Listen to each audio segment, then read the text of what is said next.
They weren't just merchants, they were pirates in suits, backed by a government.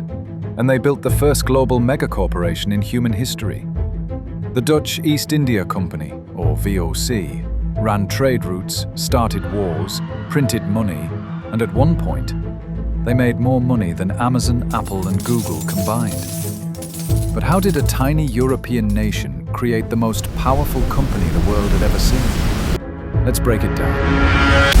The year is 1602. The Dutch Republic is booming. They've kicked out the Spanish, and now they want in on that sweet, sweet spice trade. The same one Portugal and Spain were dominating in Asia. To stop Dutch companies from undercutting each other, the government merges them into one mega entity, the Verenigde Oost-Indische Compagnie, VOC for short. They're granted insane powers. A monopoly on Dutch trade to Asia, the right to wage war, build forts, sign treaties, even govern colonies. In short, it wasn't just a company, it was a state with a logo. The VOC ran everything like a machine. They built outposts across Asia, Batavia, modern-day Jakarta, Ceylon, the Banda Islands, Japan, India. From these ports, they controlled trade routes and built fortresses with their own armies.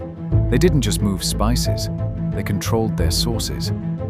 In the Banda Islands, they literally wiped out the population to secure a nutmeg monopoly. And they were early financial geniuses. They invented the stock market, issuing shares that let investors buy into the company. Dividends made merchants rich back in Amsterdam. It was Wall Street before Wall Street. And the profits, insane. Nutmeg and cloves were worth more than gold in Europe. They'd buy for pennies and sell for fortunes. At their peak, the VOC had over 150 merchant ships, 40 warships, 50,000 employees, their own private army, and the ability to make or break kings. Their value in today's money?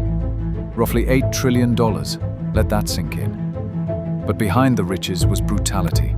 The VOC was ruthless. In 1621, they committed genocide in the Banda Islands, wiping out thousands just to control nutmeg. They enslaved people, forced local populations to work, and crushed resistance with extreme violence. In some areas, they were welcomed for bringing trade. In others, they were just another colonial oppressor. They weren't heroes. They were a cartel in powdered wigs.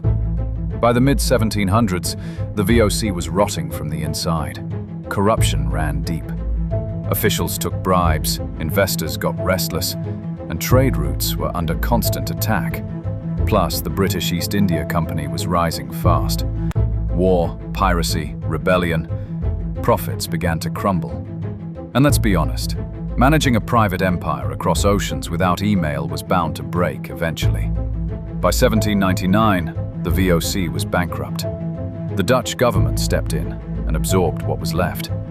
Their ships were rotting. Their colonies became state-run, and their once great empire vanished into the fog of history.